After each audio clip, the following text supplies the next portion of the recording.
ஏர் இந்தியாவில் விமான விபத்து நடைபெற்று ஒரு வாரம் ஆகிட்ட நிலைமையில் அதுக்கான காரணம் என்ன அப்படின்னு சொல்லி செய்திகளையும் சோஷியல் மீடியாலையும் ஒவ்வொருத்தவங்க ஒரு காரணம் சொல்கிறாங்க. இருந்தாலும் கருப்பு பெட்டியை முழுமையாக ஆய்வு செஞ்சதுக்கு அப்புறம் தான் அதுக்கான காரணம் என்னென்னு தெரிய வரும்.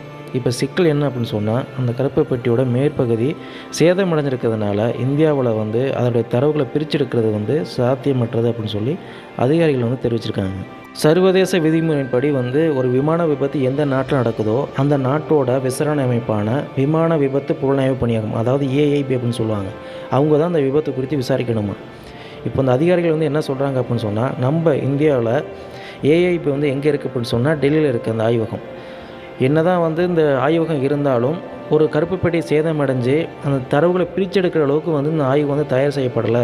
அதனால் அமெரிக்காவில் வாஷிங்டனில் உள்ள தேசிய பாதுகாப்பு போக்குவரத்து வாரியத்துக்கு இந்த கருப்பு பெட்டி அனுப்பி வைக்க போகிறாங்க.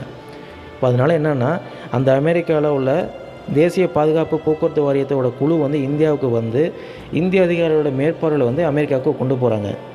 பிரிட்டன் நாட்டை சேர்ந்தவங்களும் 53 பேர் இறந்துருக்கிறதுனால இங்கிலாந்தில் உள்ள விமான விபத்து புலனாய்வு பிரிவும் இந்த விசாரணையில் பங்கேற்க போகுது.